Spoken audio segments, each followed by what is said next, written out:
আল্লাহ সুবহানাহু ওয়া তাআলা ইরশাদ করেছেন, রুবামা ইয়াওয়াদ্দুল্লাযীনা কাফারু লাউ কানু মুসলিমিন। অর্থাৎ কাফেররা একটা সময় খুব আকাঙ্ক্ষা প্রকাশ করবে, আক্ষেপ করবে, হায় যদি তারা মুসলিম হতো। কখন এই আক্ষেপটা করবে কাফেররা? দুনিয়াতে তো আক্ষেপ করলে তো মুসলমানই হয়ে যেত, তাহলে আক্ষেপটা কখন করবে?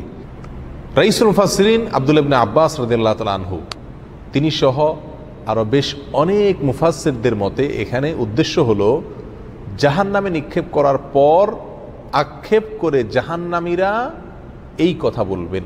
জাহান্নামীদের মধ্যে দুই ধরনের লোক থাকবে, এক তো হলো অমুসলিম কাফেররা, আর দ্বিতীয়ত হলো মুসলমানদের মধ্যে যারা পাপিষ্ঠ এবং তাদের পাপ বা গুনাহের পরে তারা তওবা করেননি অথবা তাদের তওবা কবুল হয়নি, এরকম লোকেরা জাহান্নামে যাবেন।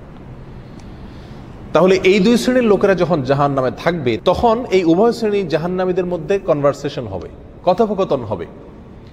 অমুসলিম জাহান্নামী মুসলিম জাহান্নামীকে বলবে যে তোমরা তো তাওহীদবাদী ছিলা, মুসলমান ছিলা, তো তোমরাও জাহান্নামে, আমরা তো আল্লাহকে বিশ্বাস করি নাই, আমরাও জাহান্নামে, তো লাভ হইল কি? তোমরা মুসলমান যে হইলা, তাওহীদ লালন করলা, ফায়দা কি হলো, লাভ কি হলো? তোমরাও জাহান্নামে, আমরাও জাহান্নামে।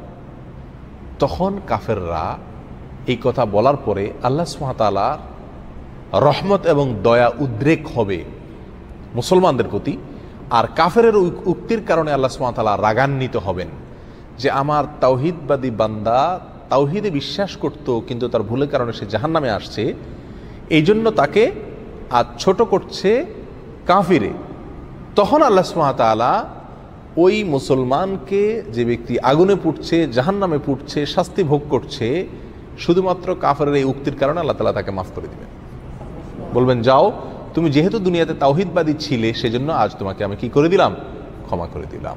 ঠিক তখন রুবামা ইয়াওয়াদ্দুল্লাযীনা কাফারু লাউ কানু মুসলিমিন, কাফেররা সেদিন আক্ষেপ করে বলবে হায় যদি তারা মুসলমান হতো, তাহলে তারাও এখন সাধারণ ক্ষমার আওতায় পড়ে বের হয়ে যেতে পারত। তো এই আয়াত আমাদেরকে কি বোঝাচ্ছে?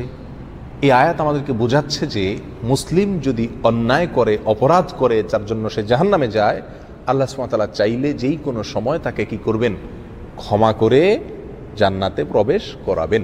অতএব জাহান্নামে গেলে সে চিরকাল জাহান্নামে থাকবে, এই উক্তি মোটেও কি নয়, সঠিক নয়। রাসূল আকরাম সাল্লাল্লাহু আলাইহি ওয়াসাল্লামের বহু হাদিস পাওয়া যায়, যে হাদিসগুলো থেকে স্পষ্ট প্রমাণিত হয় যে জাহান্নামীদের মধ্যে থেকে যারা মুসলিম, যাদের মধ্যে ঈমান আছে, তাদেরকে আল্লাহ সুবহানাহু ওয়া তাআলা জাহান্নাম থেকে কি করবেন, এক সময় বের করবেন।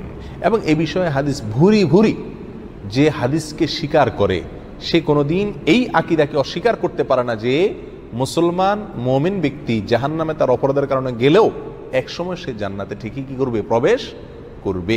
অতএব যে জাহান্নামে যাবে সে চিরকাল জাহান্নামে থাকবে, এটা আহলে সুন্নাত ওয়াল জামাতের আকীদা নয়, এটা মুতাজিলাদের আকীদা। এই ভ্রান্ত আকীদার উপরে আমাদের সচেতন থাকা উচিত, সাবধান থাকা উচিত।